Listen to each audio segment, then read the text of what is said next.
महीने और बीत गए। शोकेस की वजह से बहुत से ग्राहक दुकान पर आने लगे।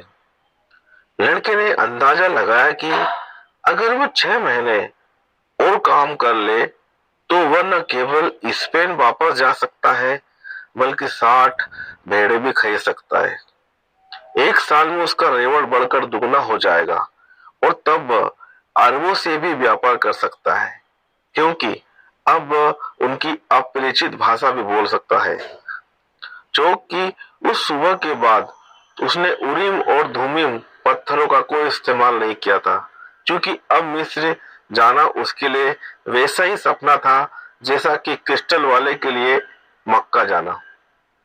कुछ भी हो, वह अपने काम से खुश था और हमेशा सोचता था उस दिन के बारे में जब वह एक विजेता की हैसियत से तरीफा की धरती पर कदम रखेगा। तुम्हें हमेशा यह मालूम होना चाहिए कि तुम चाहते क्या हो, यही कहा था उस बूढ़े बादशाह ने। लड़का जानता था कि उसे क्या चाहिए और उसी दिशा में काम कर रहा था। शायद इस अपरिचित धरती पर यही उसका खजाना हो। यहाँ एक ठग से मिलना, सब कुछ लूट जाना और फिर बिना फूटी कौड़ी के भेड़ों के रेवड़ को दुगना कर सकने की बात सोचना किसी खजाने को पाने से कम तो नहीं है। उसे अपने पर गर्व हुआ। उसने कुछ महत्वपूर्ण बातें सीखी हैं, जैसे क्रिस्टल का व्यापार कैसे किया जाता है, बिना शब्दों की भाषा कैसे बोली जाती है और शकुन क्या होते हैं। एक दोपहर पहाड़ की चोटी पर हाँफते हुए एक आदमी को कहते हुए उसने सुना था, इतनी ऊंची चढ़ाई चढ़ने के बाद यहाँ ऐसी एक भी अच्छी जगह नहीं है जहाँ रुक कर खुश्क गले को तर किया जा सके, कुछ पिया जा सके। लड़का शकुन पहचानने में माहिर हो गया था, सो उसने क्रिस्टल व्यापारी से कहा, क्यों न हम पहाड़ी पर चढ़कर आने वालों को चाय पिलाने का काम शुरू कर दें। यहाँ बहुत से लोगों की चाय की दुकानें हैं, व्यापारी ने जवाब दिया, मगर हम तो उन्हें चाय क्रिस्टल के गिलासों में बेचेंगे। लोगों को उनमें चाय पीने का ज्यादा मजा आएगा और वे हमारे क्रिस्टल गिलास भी खरीदेंगे। खूबसूरती सभी को लुभाती है। व्यापारी ने जवाब में कुछ भी नहीं कहा, मगर दोपहर की नमाज पढ़ने और दुकान बंद करने के बाद उसने लड़के को बुलाकर अपने पास बैठाया और पहली बार अपने साथ हुक्का पीने को कहा। तुम चाहते क्या हो? व्यापारी ने पूछा। मैं आपको पहले बता चुका हूँ, मुझे अपनी भेड़ें वापस खरीदनी है और उसके लिए मुझे पैसे जुटाने हैं।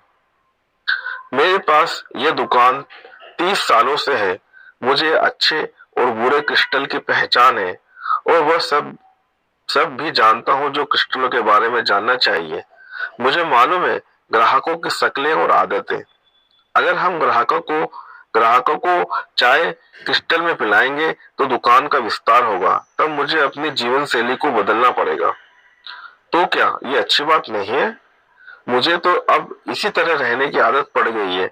तुम्हारे यहाँ आने से पहले मैं सोचा करता था कि मैंने कितने साल यूं ही गवा दिए। मेरे मित्र यहाँ से बाहर चले गए, उनमें से कुछ के दिवाले निकल गए और कुछ दौलत कमाकर माला माल हो गए।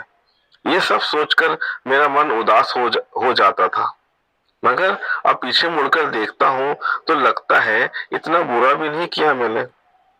अब भी मेरी दुकान उतनी ही बड़ी है जितनी कि मैं चाहता था। नहीं, मैं कोई बदलाव नहीं चाहता। मैं नहीं जानता कि बदलते हालात से कैसे निपटा जाता है। मैं तो जैसा हूँ वैसा ही ठीक हूँ। दुकानदार ने चिलम के कोयलों को और सुलगाते हुए गहरा कस लिया। लड़की की समझ में नहीं आया कि वह क्या कहे। फिर उस व्यापारी ने आगे कहा, तुम मेरे लिए सौभाग्य बनकर आए हो। आज मैं उस चीज को अच्छी तरह समझने लगा हूँ जिसे मैंने इससे पहले कभी समझने बुझने की कोशिश ही नहीं की। जैसे मिली हुई दुआ को ठुकराओ तो वह लानत बन जाती है। असल में तुम मुझे मजबूर कर रहे हो कि मैं दौलत की तरफ ध्यान दूं और देखूं उन क्षितिजों को जिन्हें मैंने पहले कभी नहीं देखा। अब जबकि तुम्हारे जरिए मैं उन्हें देख और जान चुका हूं कि कितनी संभावना है मेरे इर्द गिर्द, इसलिए अब मुझे पहले से कुछ ज्यादा ही दुख होगा, क्योंकि मुझे मालूम पड़ गया है कि क्या पा सकना संभव है मेरे लिए। नहीं, मैं ऐसा कुछ भी नहीं करना चाहता। अच्छा हुआ तरीफा में उस बेकरी वाले से मैंने कुछ भी नहीं कहा, लड़के ने अपने मन में सोचा। वे दोनों हुक्का पी रहे थे। सूरज डूब चला था। वे अरबी भाषा में बात कर रहे थे। लड़के को गर्व था कि अब वह अरबी अच्छी तरह से बोल सकता है। एक वह समय भी था जब वो सोचा करता था कि उसकी भेड़ें दुनिया के बारे में उसे सब कुछ सिखा सकती है, मगर क्या वे उसे अरबी भाषा सिखा सकती थी? दुनिया में ऐसी कई और भी चीजें हैं जो भेड़ें नहीं सिखा सकती। वे तो बस खाने पीने की फिराक में ही रहती है।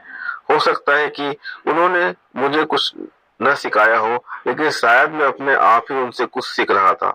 मकतूब, व्यापारी ने कहा।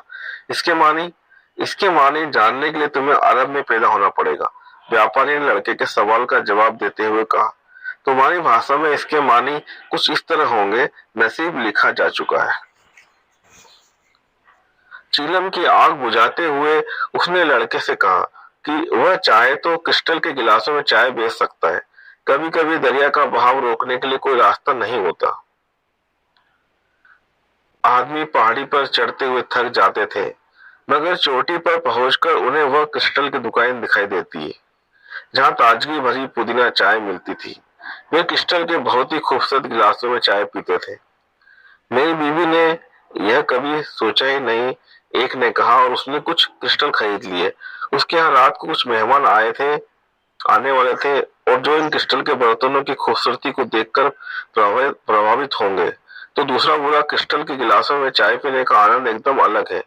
क्रिस्टल चाय की सुगंध को बनाए रखता है। तीसरा व्यक्ति बोला, पूरब में चाय क्रिस्टल में ही देने का रिवाज है, इसमें जादुई शक्तियां हैं। बहुत जल्द यह खबर सब जगह फैल गई।